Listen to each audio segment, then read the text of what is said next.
Have you ever wondered why we seek precisely what is out of our reach? What attracts us to absence, while presence seems unable to reproduce the same magnetism? Nietzsche claimed that actions motivated by love transcended good and evil. But what about when love becomes a prison and desire becomes a torment? Why, even if we offer our best, are we left in silence, ignored, and even discarded? We've all been there. We've caught ourselves in moments of desperation, hoping for crumbs of attention. We've typed and deleted words, believing that we'd be enough if only we were different. The truth is that too much availability alienates us. Predictability suffocates, and the man who doesn't understand the rules of the game becomes invisible, without realizing that as long as he gives too much, he loses. This isn't a video about seduction strategies or tricks for winning hearts.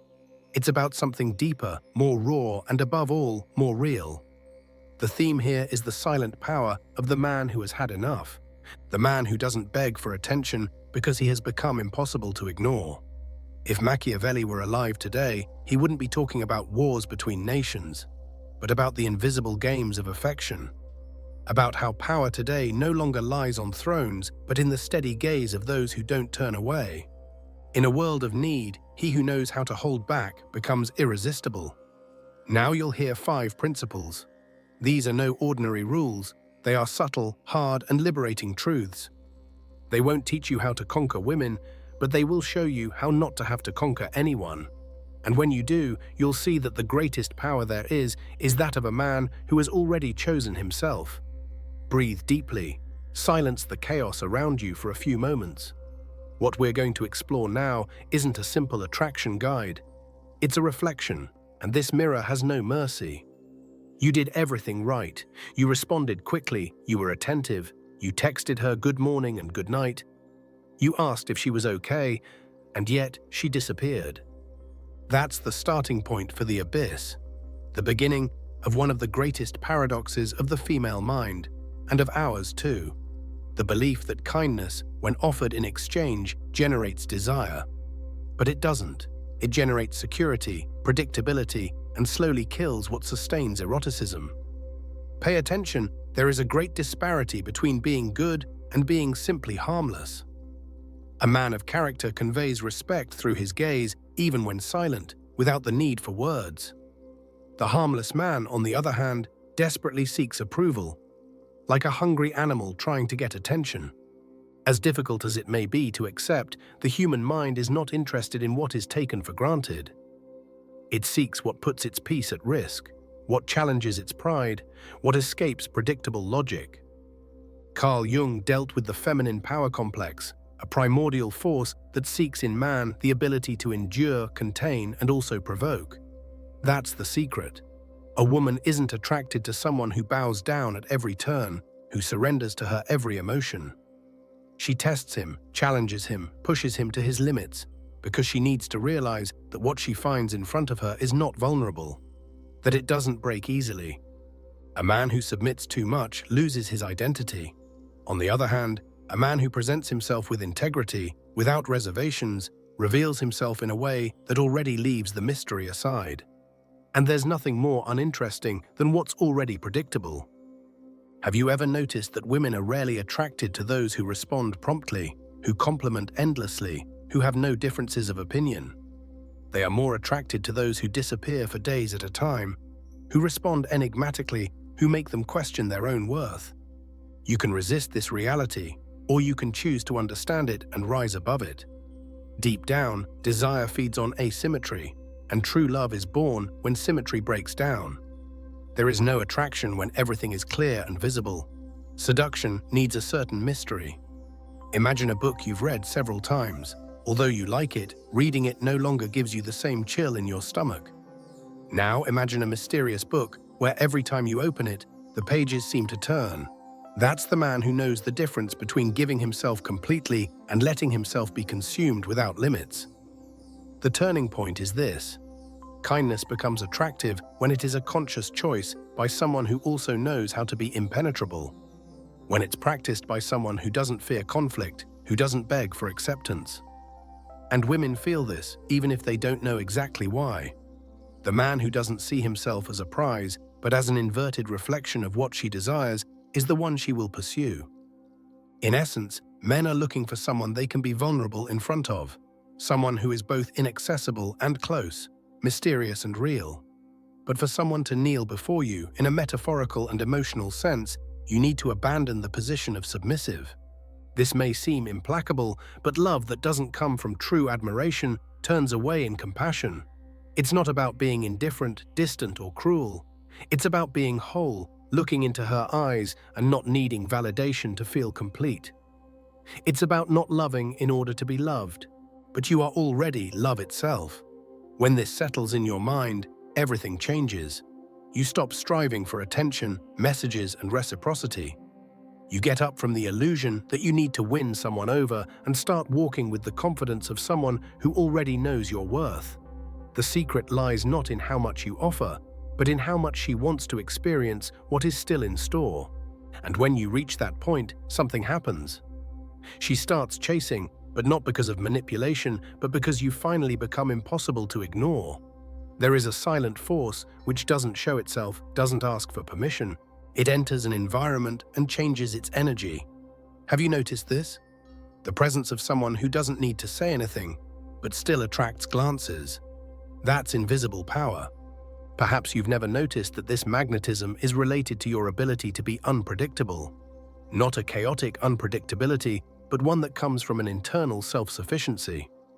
Someone who doesn't need to follow a script because they are already the plot.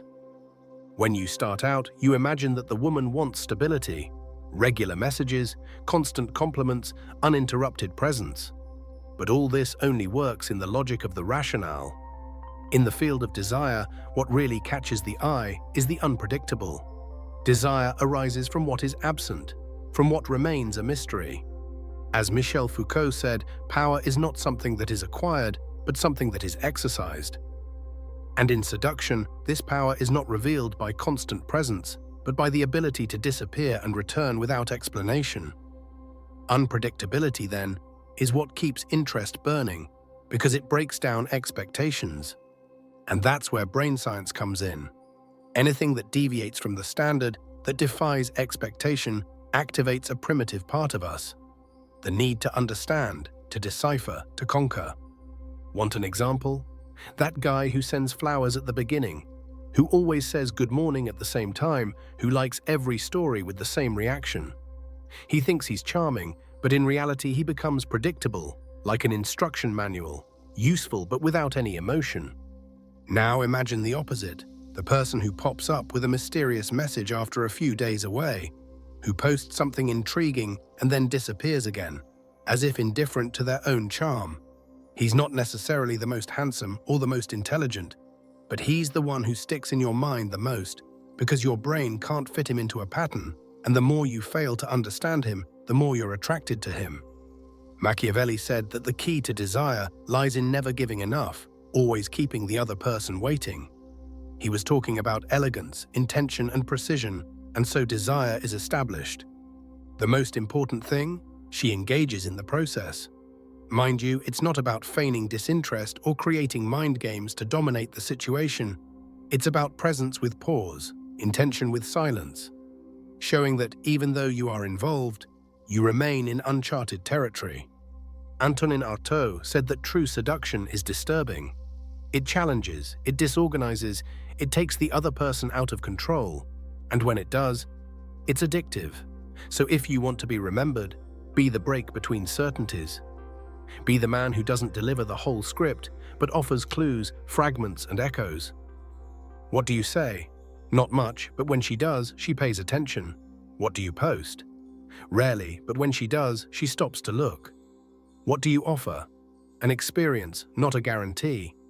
Because the predictable man becomes part of the routine, and routine, my friend, is not loved, only tolerated. But the unpredictable man, he becomes a memory, a fantasy, an addiction. Not because he's unattainable, but because he's essentially free. Pause. Think about how many times you've tried to make yourself understood by someone who didn't even want to listen to you. How many times have you written long paragraphs explaining your silence? How many times have you apologized for simply being you, honest, direct, perhaps even intense?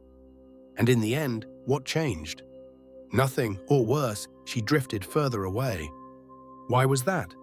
Because the explanation, coming from a place of insecurity, doesn't clarify. It only denounces. It reveals that you're not comfortable with your own value. And that, my friend, is the opposite of what attracts. In a world full of empty words and inflammatory opinions, silence is gold.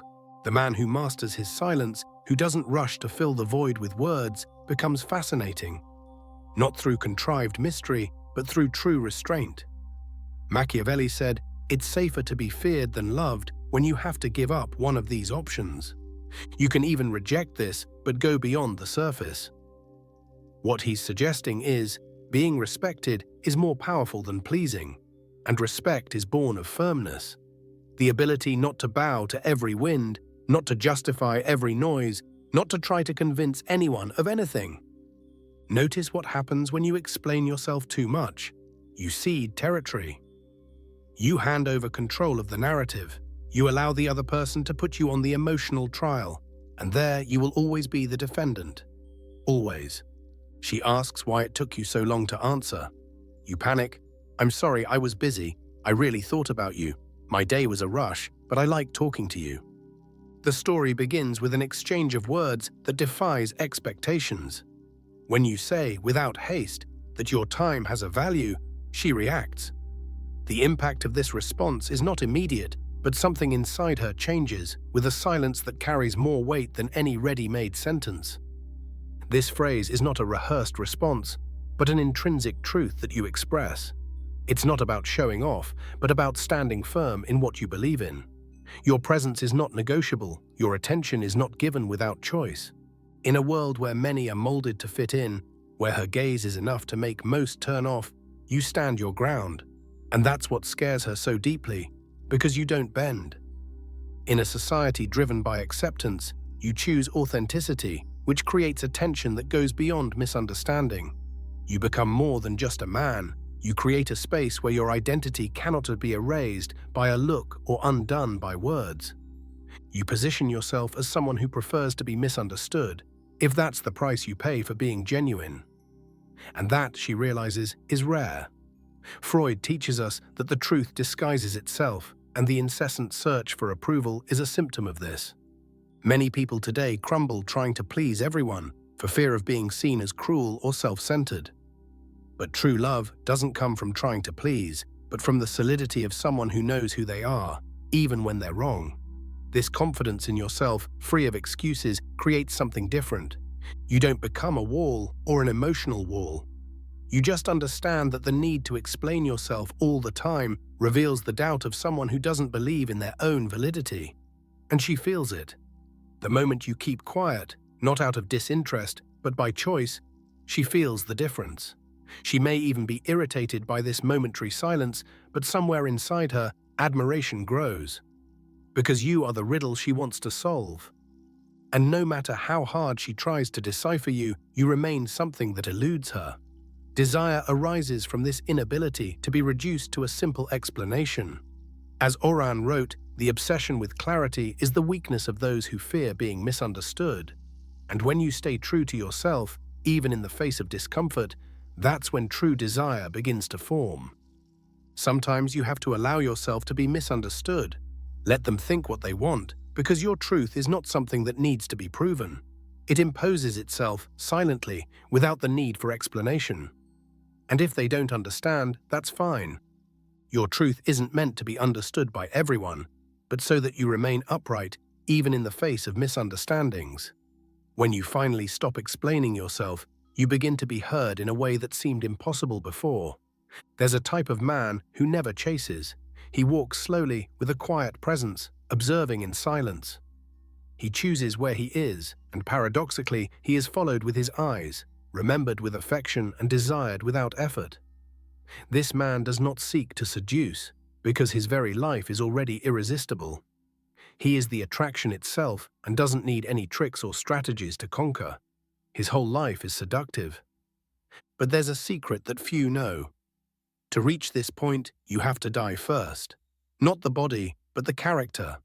The one that is always adapting, molding itself to please, asking, "Do you like me?" Instead, the real question is, do I like me next to you? The most magnetic men are those who have a mission greater than simple desire.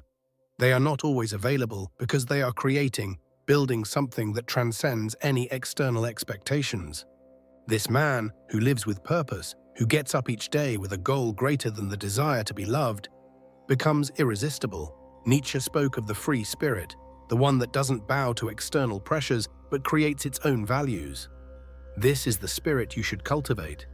When you have a purpose, your life becomes the real attraction. It's not the constant search for validation that attracts, but the ability to live without asking permission to be who you are. And that's what she feels. In your firm gaze, which doesn't beg, in your soft touch, which doesn't cling, in your absence, which doesn't apologize. You don't need riches or a perfect body to be desired, but you do need to be on the move, mentally, physically, and spiritually. Growing, learning, making mistakes, and evolving with awareness and humility are the real aphrodisiacs. When your life is driven by something greater than the desire to be loved, love appears as a consequence, not as a prize to be won, but as a reflection of your authenticity. The man who doesn't need attention to validate his existence emanates something unique, something that can't be faked. Women feel this in a way they can't fully understand. She feels his vibrancy, his calm, his upright posture, even when everything seems to be falling apart. She feels her energy, her focus, her silence filled with purpose. While most are chasing external validation, you are building an internal empire, and this is felt even in the smallest details. In the way you smile, in your soft voice, in your presence that doesn't beg. In the real world, this doesn't go unnoticed. She sees the difference, and that's what attracts her, not because of what you have, but because of who you are. And then you realize that the game is not about winning or losing, but about how you play. It's not about pleasing, conquering, or being admired at any cost. What matters is staying true to yourself, maintaining the integrity of who you are without deviating to please others. True strength lies in being misunderstood, misread, and yet remaining whole. Because in the end, being authentic is the greatest act of courage. The man who lives with purpose, who doesn't bend to pressure or the approval of others, is the one who leaves his mark on the world in a silent but profound way. He doesn't need applause or recognition because he already knows his worth. His existence is constant proof that the strongest path is that of authenticity, the one where you don't adapt, but assert yourself. And, in the end, that's the key. It's not about pleasing, about seeking to be loved, but about loving yourself enough not to lose yourself in the pursuit of that. When you place yourself as a priority, when you place yourself above any external expectations, true connection begins to emerge. Because women, like everyone around them, are not attracted to what is superficial, but to what is genuine. And that truth, that solidity, cannot be ignored. You become irresistible not because of your looks or your achievements, but because of the quiet strength of someone who knows what they want and isn't afraid to be who they are. Love, like respect, is not a desperate quest, but a natural consequence of living with purpose. And when you understand that, you no longer need to chase it. The world begins to adjust, and suddenly things happen, not because you forced them, but because you allowed yourself to be who you really are. Power is not in control or manipulation, but in the freedom to be. And by being free, you attract everything that is truly yours.